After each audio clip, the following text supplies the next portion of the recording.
5 minutes until the nursing exam doors close forever. Maya Johnson clutches her admission ticket. The only escape from poverty. The only chance to save her little sister's life. The testing center gleams just 100 feet ahead. But something's wrong on the street. A black SUV careens through the intersection. Brakes screaming. Metal twisting. The vehicle slams into a utility pole with a sickening crunch. Inside, a pregnant woman in a white blazer slumps against the shattered window. Blood streaming down her face from her nose and mouth. "Help me, my baby." Her swollen belly shifts beneath the designer dress. 8 months pregnant, alone on this busy street corner. Why is no one stopping? Police sirens wail in the distance. Phones emerge like weapons, recording, watching. No one helps. The woman's eyes roll back. Her breathing grows shallow. Placental abruption. Maya recognizes the deadly signs from her medical training. 2 minutes left. She stares at her ticket, then at the woman bleeding out on the pavement. Her future. Or 2 lives hanging by a thread. Sophie needs the surgery in 6 weeks. Without this exam, without the nursing license, without the job, her 8-year-old sister will die. But this woman and her baby will die right now. Maya drops to her knees beside the wreckage, her hands already checking for a pulse. "I've got you. Both of you." The admission ticket slips from her fingers, trampled in the chaos. She doesn't know it yet, but the woman she just saved is Isabella Russo, wife of the most dangerous mafia boss in the city, and her life will never be the same. If this story satisfies your craving for intense drama, smash that like button right now. Share this video with someone who believes one act of courage can change everything, and subscribe to the channel so you never miss the next chapter, because this is only the beginning of Maya's descent into the underworld. 3 weeks of scrubbing grease off diner floors. 3 weeks of Sophie's coughing fits getting worse. 3 weeks since Maya threw away her future for a stranger she'd never see again. The mop bucket sloshes dirty water across the checkered tiles. 2 a.m. The overnight shift at Rosie's Diner pays $9.50 an hour. It would take Maya 47 years to save enough for Sophie's surgery at this rate. She'd done the math 17 times. The retake exam costs $800 she doesn't have. The late registration fee, another $200.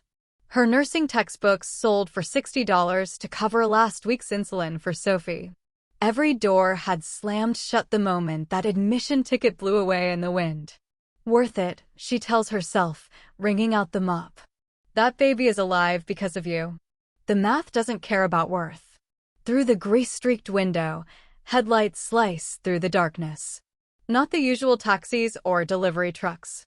A black Bentley, pristine and predatory, glides to a stop directly in front of the diner. Maya's hands freeze on the mop handle. 2 men in tailored suits step out. Not cops. Worse. The kind of men who make cops look away. The door chimes. They scan the empty diner, the drunk asleep in booth 7, the cook smoking out back, and their eyes lock on her. Maya Johnson? The taller one's voice is smooth, corporate, terrifying in its politeness. Her throat closes. I don't want any trouble." "No trouble, miss. Mr. Russo requests your presence." The name means nothing to her. "Should it? I'm working. I can't just. Your shift ended 2 minutes ago." He gestures to the Bentley. "It's not a request." The shorter one opens the back door, revealing leather seats that probably cost more than her entire apartment building. Maya's mind races. Wrong place, wrong person, she wants to say. But men like this don't make mistakes. They know exactly who she is, where she works, when her shift ends. The drunk in booth 7 suddenly looks very interested in his coffee. She unties her apron with shaking hands, leaving it on the counter beside the mop bucket. No phone to call for help. No one who'd come if she did. The Bentley swallows her whole. They drive in silence through streets that grow progressively cleaner, buildings that grow progressively taller. The city transforms around her, from broken streetlights to marble lobbies, from chain link to iron gates. The car stops at an estate that doesn't belong in New York. Stone walls. Security cameras everywhere. Men with earpieces and bulges under their jackets. They lead her through corridors lined with paintings worth more than lives. Her sneakers squeak on marble floors. Then a door opens to an office carved from shadows and money. Behind a mahogany desk sits a man who could make kingdoms kneel. Sharp suit. Sharper eyes. A face built from angles and authority. Miss Johnson. His voice is silk over steel. 3 weeks ago, you saved my wife. Maya's knees nearly buckle. Isabella Russo. He says the name like a prayer and a threat. The doctor said if you'd waited even 2 more minutes, I would have lost both of them. He stands, circling the desk with the grace of a predator who's never known fear. I know everything about you, Maya. Your sister Sophie. 8 years old. Congenital heart defect. Surgery needed within 4 weeks or she dies. He slides a folder across the desk. Her entire life, documented. Medical records. Report cards. The eviction notice she'd hidden from Sophie. You sacrificed your future for a stranger. Antonio Russo's eyes meet hers, and she sees something unexpected beneath the ice. Respect. Now I'm here to buy it back. Antonio Russo doesn't wait for her answer. Men like him don't ask, they acquire. $200,000 for Sophie's surgery. Full medical coverage. The best cardiac surgeon in the country operates next week. He slides a second folder across the desk. Your nursing tuition. Paid in full. You'll retake the exam next month. Maya's vision blurs. The numbers are incomprehensible. Life-changing. Impossible. Why? Her voice cracks. People like you don't just. People like me? His expression darkens. I'm a businessman, Miss Johnson. I pay my debts. I didn't ask for payment. You gave my wife and son a future. The word son softened something in his face for a fraction of a second. You think I'd let that go unanswered? The silence stretches between them like a contract written in invisible ink. What do you want from me? Maya knows better than to believe in free miracles. Antonio returns to his chair, a king reclaiming his throne. Isabella is 7 weeks postpartum. Vulnerable. She needs round-the-clock care from someone I can trust. You have money for an entire hospital staff. I have money for people who'd sell her location to my enemies for half that amount. His eyes pin her in place. You risked everything for a stranger. That kind of integrity can't be bought. But it can be employed. Maya's mind reels. You want me to be her nurse? Her private nurse. You'll live here in the East Wing. Your family will be relocated to a secure apartment in Manhattan, penthouse, 24-hour security. Sophie will have her surgery at Mount Sinai under my personal protection. Live here. The walls suddenly feel closer, the air thinner. My world isn't safe, Miss Johnson. Isabella made the mistake of visiting a friend in Brooklyn alone. It nearly cost her everything. His jaw tightens. I have enemies who'd kill my wife just to watch me bleed. If you're going to care for her, you'll do it behind walls they can't breach. I don't know anything about your world. The mafia, You know enough to save lives when everyone else walks away. He leans forward. My son is 3 weeks old. His mother is recovering. I'm offering you a chance to save your sister and build the future you sacrificed. All you have to do is say yes. Maya thinks of Sophie's last coughing fit. The way her lips turned blue. The doctor's words, for weeks, maybe 5. How long, she whispers. 6 months. Through Isabella's recovery and the baby's infancy. After that, you're free. Degree complete, debt cleared, sister healthy. It sounds like a fairy tale. Fairy tales always have a cost. And if I say no? Antonio's smile doesn't reach his eyes. Then I respect your choice, have my men drive you home, and we never speak again. He pauses. Sophie gets the surgery anyway. No strings. You saved my family, I don't forget that. The kindness is somehow more terrifying than any threat. Maya looks at her hands. Rough from bleach and broken dreams. She thinks of Sophie sleeping in their 1-bedroom apartment, fighting for every breath. 6 months in a cage to give her a lifetime. I need to see my sister. Explained before. Tomorrow morning. After you've rested. After you've decided. Antonio stands, signaling the end. Think carefully, Miss Johnson. Once you enter my world, it changes you. There's no going back to who you were. She meets his gaze. I stopped being who I was the moment I dropped to my knees on that street. Something flickers in his eyes. Recognition, maybe. Respect, definitely. Then welcome to the family, Maya. The penthouse has floor-to-ceiling windows overlooking Central Park. Sophie presses her small hands against the glass, breathless in a way that has nothing to do with her failing heart. Maya, we're in the clouds, she whispers. Their mother hasn't stopped crying since the moving truck arrived. Happy tears, confused tears, terrified tears, all mixed together. She touches the marble countertops like they might disappear. 3 bedrooms, Maya says, her own voice hollow. The surgery scheduled for Tuesday. Sophie spins around, her braids flying.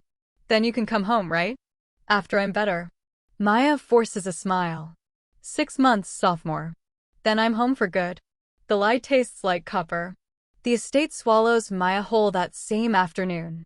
Antonio's driver collects her single duffel bag, everything she owns fits in one bag, and drives her back through the iron gates she'd passed through the night before.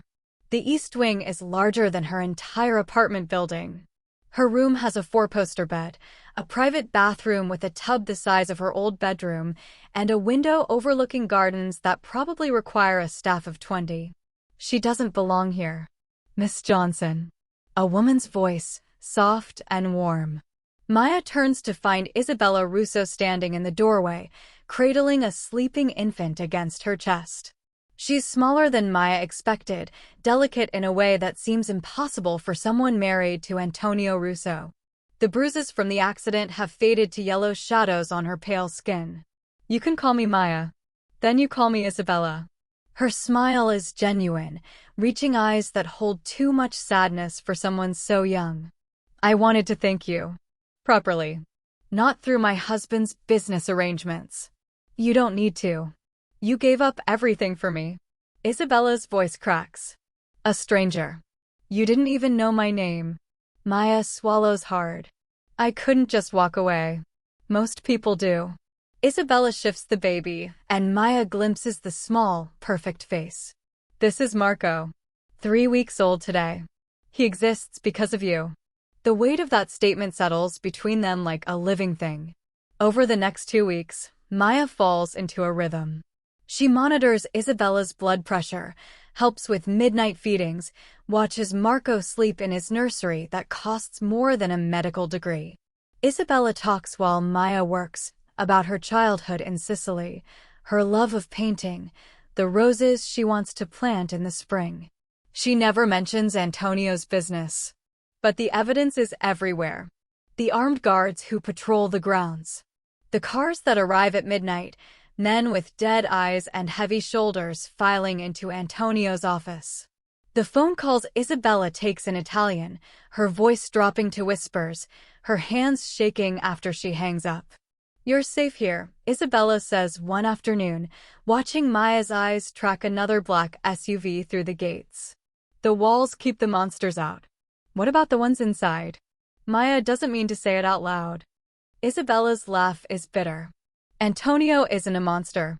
He's a man trying to protect his family in a world that wants them dead. She touches the fading bruise on her temple. That accident wasn't an accident, Maya. Someone cut my brake lines. The words hit like ice water. Who? Enemies. My husband has many. Isabella's eyes meet hers. That's why you're here. Why we need someone we can trust. Trust is currency in this world, and you're the only person who didn't ask for payment. That night, Maya sees Antonio in the hallway. He's returning from his office, his jacket gone, his shirt sleeves rolled up. Blood, just a speck on his collar. Their eyes meet. He nods once, cold and distant, and disappears into the darkness. Isabella was wrong. There are monsters inside these walls too. The surgery takes 6 hours. Maya sits in the private waiting room at Mount Sinai, her leg bouncing, her hands twisted together until the knuckles turn white. She doesn't expect Antonio Russo to walk through the door. He's in a black suit, perfectly pressed, looking like he's about to negotiate a merger instead of sit in a hospital waiting room. His security stays outside. "You don't have to be here," Maya says. "I know." He sits 3 chairs away, maintaining the distance he's kept for 2 weeks. "But I am." The silence stretches. The clock ticks. Maya counts the seconds: 360, 720, 1000. "She's 8 years old," Maya whispers. "If something goes wrong, Dr. Chin is the best in the world. I made certain of it." "You can't buy certainty." "No." His voice softens almost imperceptibly. "But you can buy the best odds." 2 hours pass. Antonio brings her coffee she doesn't drink. He doesn't check his phone, doesn't take calls, doesn't leave. He just sits, this man who rules an empire, and waits with her. "Why?" Maya finally asks. "Because you waited with me." His eyes meet hers for the first time. In that hospital room, 3 weeks ago, while they operated on Isabella. "You didn't know me, didn't owe me anything. But you stayed until the doctor said they were safe." Maya doesn't remember that. The whole night is a blur of blood and sirens and Isabella's hand gripping hers. "You don't forget the people who stay," Antonio says quietly. When Dr. Chin finally emerges, smiling, saying the words "complete success," Maya's knees give out. Antonio catches her elbow, steady and certain, and for just a moment, she sees past the ice. She sees a man who understands what it means to almost lose everything. 3 nights later, Maya can't sleep. The estate is too quiet, the silence pressing down like a weight. She wanders the hallways, needing air, needing space. The screaming leads her to the basement.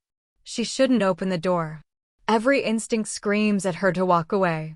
But her hand is already on the handle, already turning. The man is tied to a chair, his face unrecognizable beneath the blood. Antonio stands over him, his jacket discarded, his white shirt splattered red. A pipe in his hand. Their eyes lock across the concrete room. Maya's medical training catalogs the injuries automatically: broken ribs, shattered jaw, internal bleeding. The man is dying. "Get out." Antonio's voice is dead calm. She can't move. I said, "Who is he?" Her voice doesn't shake. "The man who cut Isabella's brake lines." Antonio drops the pipe. It clatters against concrete, echoing. "The man who tried to kill my wife and son." The room tilts. "You're torturing him." "I'm getting answers." He moves toward her, and she should run, should scream, should do anything but stand there. "This is my world, Maya. This is what I am. A monster." "Yes." He stops inches from her, and she smells copper and expensive cologne. "I've never pretended otherwise," Isabella said. Isabella sees what she wants to see. His jaw tightens. "But you? You see clearly. So tell me, Maya Johnson, do you want to leave? Walk away? I'll honor our deal regardless. Sophie's surgery is paid. But if you stay knowing exactly who I am." Maya looks past him at the dying man, at the blood on Antonio's hands, at the darkness in his eyes that never quite hides the pain underneath. "He tried to kill a pregnant woman," she whispers. "Yes. And you'll make sure he never hurts anyone again." "Yes." She meets his gaze. "Then I stay." Something shifts in his expression: surprise, respect, something deeper. "You're braver than I thought," he says softly. "No." Maya's voice is steady. "I'm just as lost as you are." In the basement's dim light, the monster and the nurse understand each other perfectly. The package arrives on a Tuesday morning. Plain brown box, no return address, sitting on Antonio's desk like a coiled snake. Maya is passing the office when she hears the roar. Antonio explodes through the door, his face a mask of cold fury. He's holding something, a photograph. When his eyes land on Maya, he stops. "Get Isabella and Marco to the safe room. Now." Maya doesn't ask questions. She runs. Within an hour, the estate transforms into a fortress within a fortress. Armed men patrol every corridor. The gates are locked down. Isabella clutches Marco in the reinforced panic room, her face drained of color. "It's Volkov," she whispers. "Isn't it?" Maya doesn't know who that is, but the name alone makes Isabella shake. Antonio enters, his movements controlled but radiating violence. "Nikolai Volkov. My former partner. The man I testified against 5 years ago." He tosses the photograph onto the table. Maya wishes she hadn't looked. It's Isabella and Marco in the garden. Yesterday. The angle suggests a sniper's scope. "He sent a message with it," Antonio continues, his voice like razor blades. 7 days. That's how long we have before he makes his move. "Why 7? Maya asks. "Because he wants me to suffer first." Antonio's hand curls into a fist. "He wants me to feel what's coming." The estate becomes a prison. Maya can't walk 10 feet without encountering a guard. Every window now has bulletproof shutters. Every meal is tested for poison.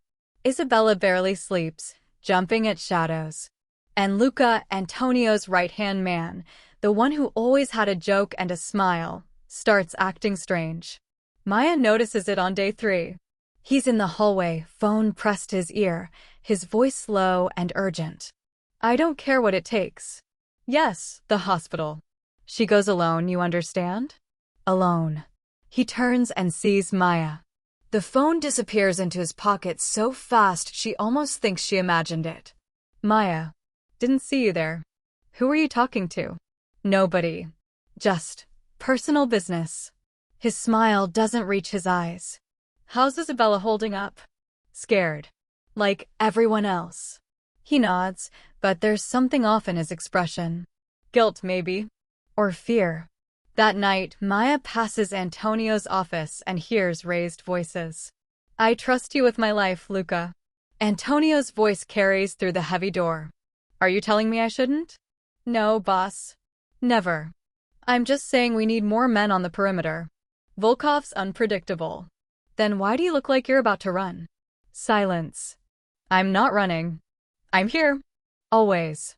But when Luca emerges, his hands are shaking. Maya corners him in the kitchen at 2 a.m. He's making coffee he doesn't drink, his eyes red-rimmed and hollow. "Luca, what's going on?" "Nothing. Don't lie to me." "I heard you on the phone." "Hospital." "Alone." "What does that mean?" He sets down the mug hard enough to crack it. "It means mind your business, Maya. If you're putting this family in danger." "I would die for this family." The words explode out of him. Then, quieter, broken, "I would die for them." His phone buzzes. He looks at the screen, and all the color drains from his face. "I have to go. It's 2 a.m. "I know." He's already moving toward the door. "Don't tell Antonio. Please." "Luca." But he's gone, disappearing into the night like a ghost.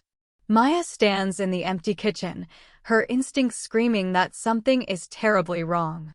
She finds Antonio in his office, staring at a countdown on his computer screen.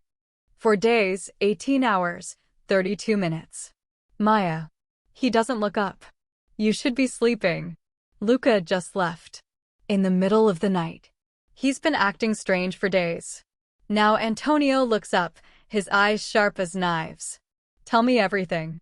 When she finishes, Antonio's expression is carved from stone. "The hospital," he says slowly. "Someone going alone." His hand moves to his phone. "Get Isabella and Marco to the safe room again," he orders. "And Maya?" "Stay with them. Whatever happens next, you stay with them." "What are you going to do?" Antonio's smile is ice and murder. "I'm going to find out who betrayed me." The call comes at 3 a.m. Maya's phone screen glows in the darkness. Isabella. Her heart stops. "Hello." "Maya." Isabella's voice is wrong, shaky, terrified, whispering. "Maya, please, you have to help me." "Isabella? What's happening?" "Where are you?" "He took me." "Volkov." "He has Marco." "Oh God, he has my baby." Sobbing, raw and desperate. He said if I tell Antonio, he'll kill him. He'll kill my son. Maya is already out of bed, pulling on clothes. Where's Antonio? The guards. I don't know. I slipped away to use the bathroom. This is the only call I can make. Maya, please. He said you have to come alone. Just you. He knows you saved me before. He thinks Antonio won't sacrifice you. Where are you? Pier 7. The old shipping warehouse. Please hurry. He's going to a muffled sound, like someone grabbed the phone. Alone, Maya. If you bring anyone, he kills us both. The line goes dead. Maya's hands shake as she stares at the phone. Every instinct screams trap. Every instinct except one, the memory of Isabella's bruised face in that crashed SUV, her hand clutching Maya's, begging her to save her baby. She saved them once. She can do it again. The estate is silent. Guards patrol outside, but they're watching for threats coming in, not someone leaving. Maya slips through the kitchen exit, the one the staff uses. No alarms. No cameras in the blind spot Luca once pointed out.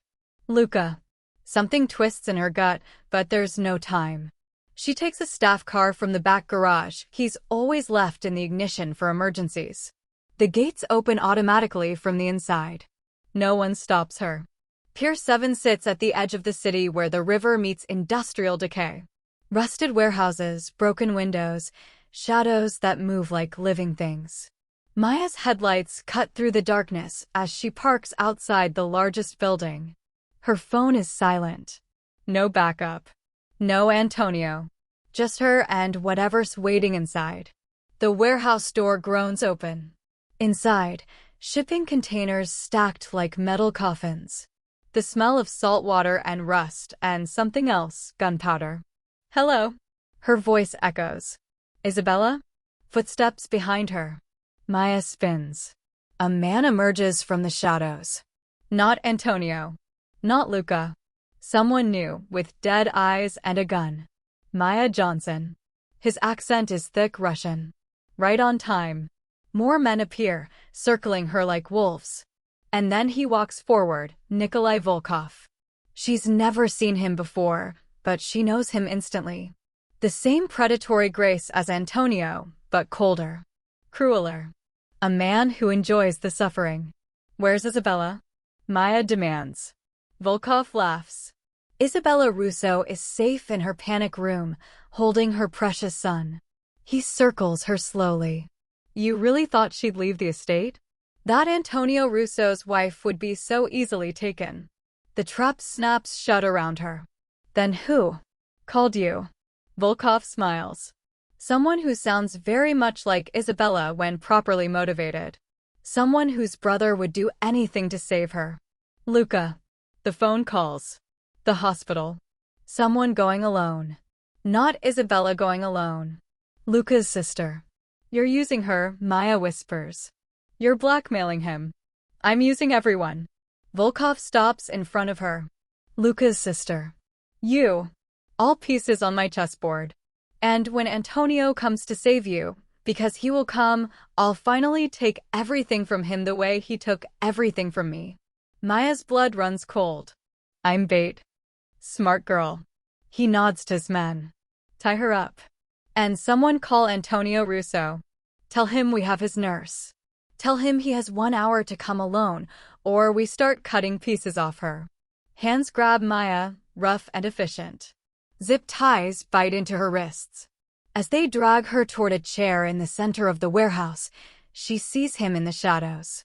Luca.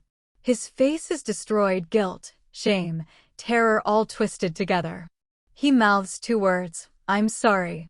Then Volkov's fist connects with Maya's jaw, and the world goes black. Antonio knows something is wrong the moment he wakes. The air feels different. Empty. He's at Maya's door in seconds, pounding once before throwing it open. The bed is cold. Her phone charger dangles from the wall, useless. The window is closed, locked from the inside. She left willingly. Find her. His voice cuts through the estate like a blade. Find her now. The security team scrambles. Cameras are checked. Guards questioned. And then, the kitchen footage. Maya, slipping out at 3:47 a.m. alone. Deliberate. Antonio's blood turns to ice. His phone rings. Unknown number. Russo. Volkov's voice drips poison through the speaker. I have something of yours. The video comes through seconds later. Maya, tied to a chair, blood trickling from her split lip, eyes defiant even in captivity. 1 hour, Volkov says. Come alone to Pier 7, or I start removing her fingers. Your choice. The line goes dead. Antonio's office explodes. The desk flips.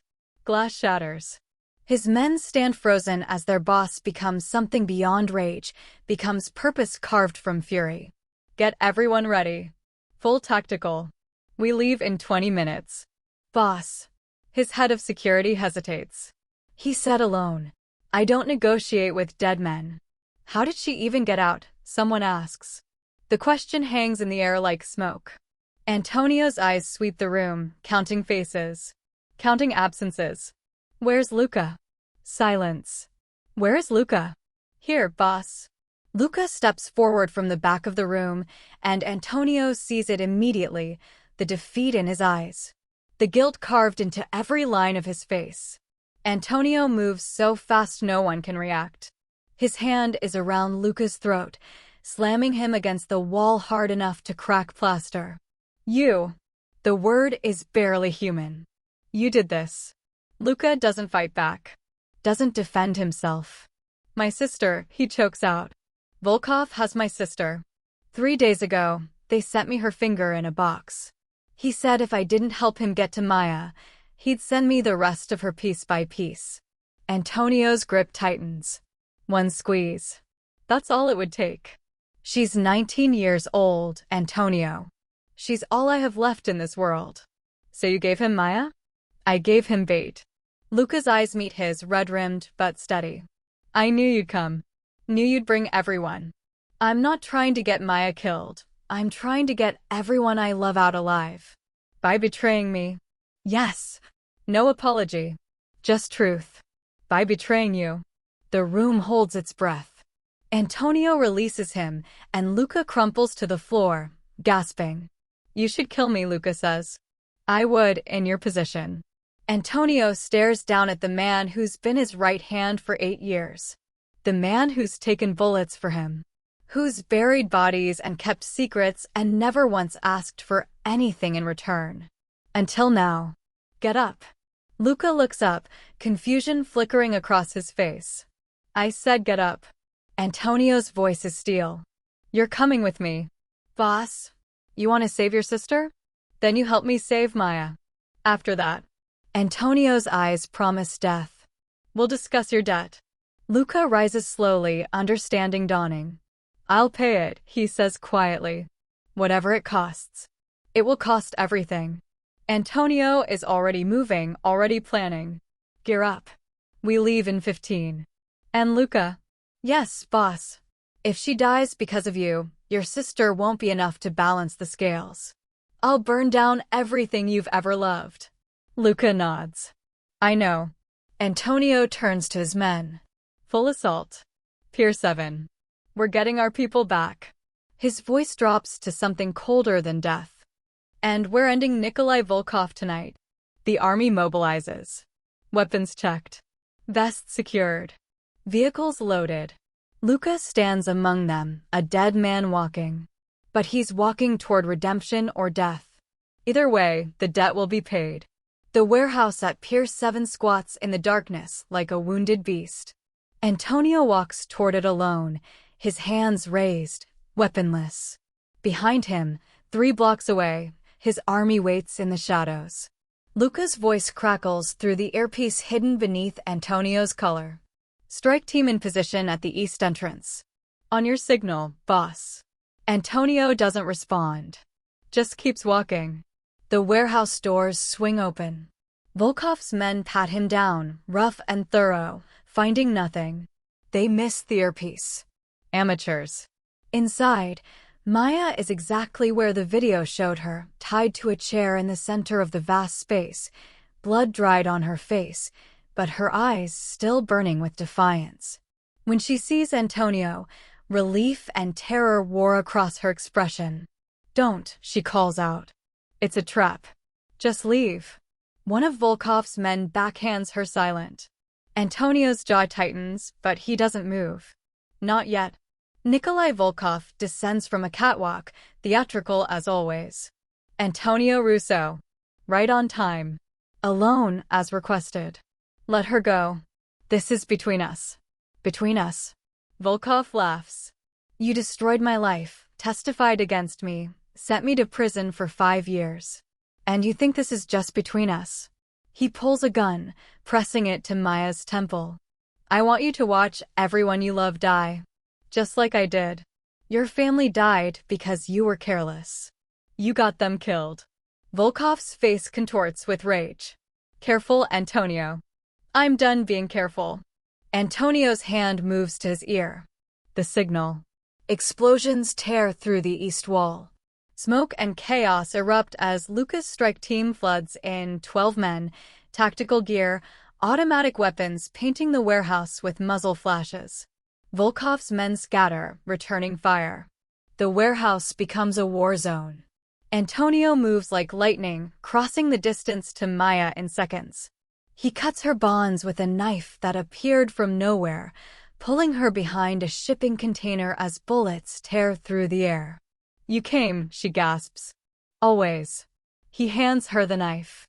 "Stay down." Across the warehouse, Luka fights like a man possessed. He's carved through 4 of Volkov's guards, moving toward the catwalk where his sister is chained, alive, conscious, terrified but whole. Volkov sees his plan crumbling. Sees Antonio rising from behind the container. Their eyes meet across the smoke and carnage. This is what it's always been about. Not Maya. Not Luka's sister. Just 2 men who've hated each other for 5 years, finally ending it. They move simultaneously.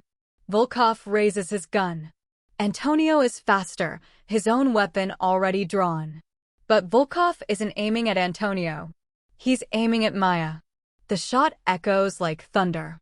Luka appears from nowhere, diving between Maya and the bullet.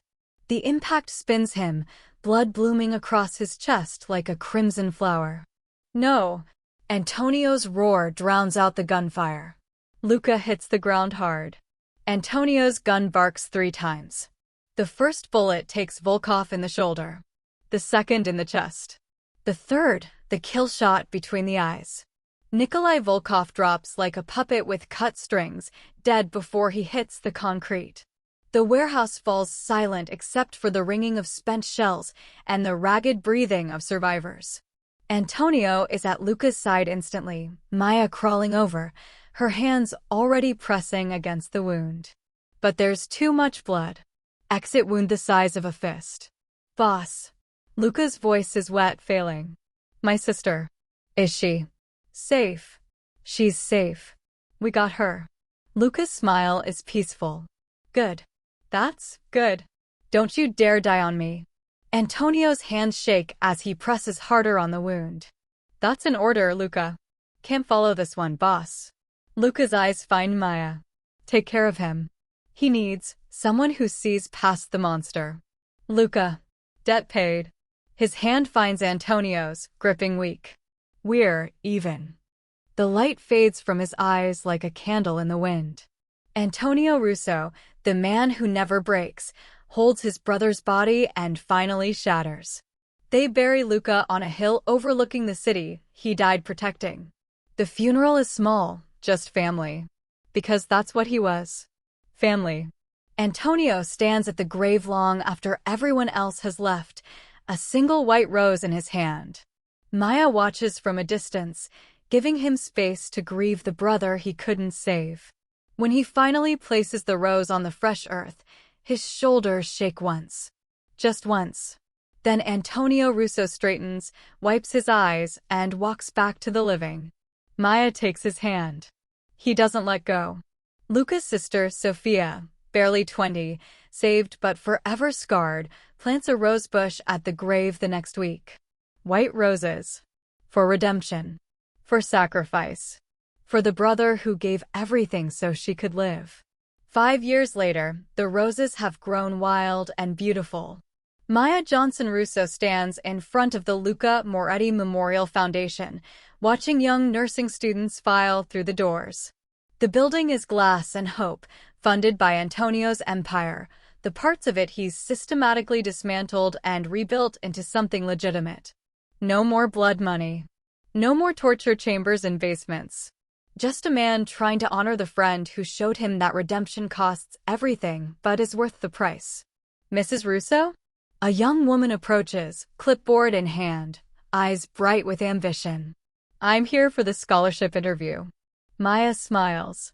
The title still feels strange after 3 years of marriage, but she's learned to wear it. Come in. Tell me about yourself. The girl, 19, dark skin, fire in her eyes, reminds Maya of someone. Herself. I'm Keisha Williams. Pre-nursing. My little brother needs a kidney transplant. I'm working 3 jobs to save for it, but the exam fee alone is, she stops, embarrassed. Sorry. You probably hear stories like this all the time. I do. Maya leans forward. And every single one matters. What's your exam date? Next Tuesday. 9 a.m. Maya's heart clenches. She remembers that fear. That impossible wait. Keisha, let me tell me something I wish someone had told me when I was your age. She pulls out a folder, already prepared. Sometimes the universe puts you at a crossroads. Sometimes you have to choose between your ambition and your humanity. And when that moment comes, choose humanity. Every single time. But my brother will get his transplant. The foundation will cover it. Your exam fees, your tuition, all of it. Maya slides the scholarship letter across the desk. Full ride. The Luca Moretti Memorial Scholarship is awarded to students who demonstrate exceptional compassion and sacrifice for others. Keisha's hands shake as she reads. Tears spill down her cheeks. I don't understand. Why me? Because 5 years ago I was you. Desperate. Willing to sacrifice everything for family. And someone gave me a chance I didn't deserve. Maya's voice catches. His name was Luca Moretti. He died so people like us could live. This is his legacy. And now it's yours. Thank you. Keisha's whisper is broken, grateful, overwhelmed. Don't thank me. Pay it forward. When you're a nurse, when you see someone who needs help, help them. Even when it costs you. Especially when it costs you. After Keisha leaves, clutching the scholarship letter like a lifeline, Maya finds Antonio in his office. He's on the phone, negotiating a grant for a children's hospital. His empire is hospitals now, foundations, scholarships. He sees her and smiles, the smile that took 2 years to fully return after Luca died. Another one, he asks when the call ends. Another one. Luca would be proud. We're all proud. Maya crosses to the window, looking out at the city that almost destroyed them. We took something dark and made it light. Antonio joins her, his arm around her waist. In the distance, on that hill, white roses bloom. Not we, he says softly. You. You showed me that monsters can choose to be men. Sophie appears in the doorway, 13 now, healthy, vibrant, preparing for high school. Mom, Dad, Isabella's here with Marco. He wants to show you his science project. Mom. Dad. The words that once seemed impossible. Maya takes Antonio's hand, and together they walk toward the family they built from ashes and sacrifice. In Luca's memory, they chose kindness. And kindness chose them back.